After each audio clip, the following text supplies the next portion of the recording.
See, one of the most important things about playwriting is you have to know about set. Now, one of my other plays, which you did not read, which is from the same publisher as, I believe, Elevator, I did a play called The Confession, which sometimes is ironically called a confessional.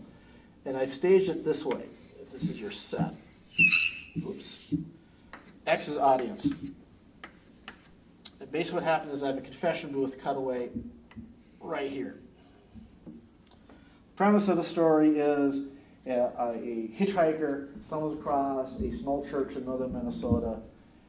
The priest, even though he feels threatened by him, takes his confession. And during all this time, we have a storm.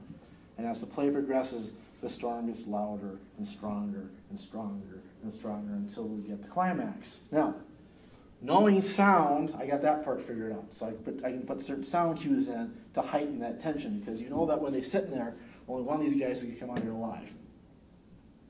Just the way it's set up. You know, this guy's going to kill him, steal the place, whatever. I've got one actor sitting here. I've got one actor sitting here. There's a spotlight over them like that. This audience member sees both sides. So they've got the story from that end. This audience member can only see the reactions of this character. Same on the other side. So when this play is directed and the way it's written, the overall story is people were interested because if you saw it from this side, you saw a different story than this side. If you saw it here, you saw the entire story. Basically, you find at the very end, the priest is not a priest. He's actually a hitman who killed the other guy's person he tried to save one time. This has been his revenge. The real priest has been found in the ditch somewhere over here. And the power goes out at a kaboom when they find both of them figure out, okay, you're who you are. Because this entire confession is to try to figure out the identity of the other person.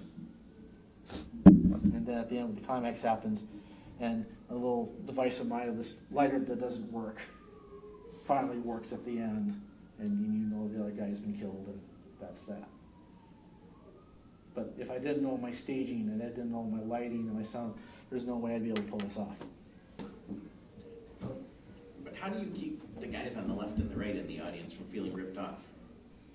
Well, if you keep the suspense going, they don't. We actually had people come back. It was a four-night show, I believe, and we actually had people come back different nights to see different things. Okay. When I first did it, we only did it for one night. People were talking about it afterwards, but I did do it at a different venue later on, and we had people say, "Wow, I didn't know that when he was the priest was doing his nails during this really somber scene, and they didn't know. I didn't know he was actually reaching down for the knife in his or the gun or knife or whatever in his boot. Because sometimes it's down with the gun, sometimes it's down with the knife. People hear, "Wow, so they had different stories were being told with the same story, so to speak. And then like being the bamboozling book machine, that one's different because you can either do that as a straight play, or you can have the bamboos. Here's your stage. You can start the bamboozling book machine here. You messes with it there. Later on, you take that same machine, turn the center around.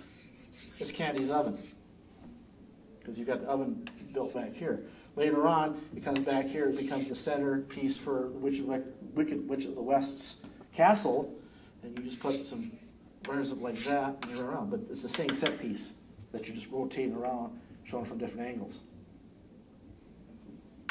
And that's one of the things we put in some of the production notes. You don't get that with the play when you buy it. It's something they send to you as a supplement sometimes.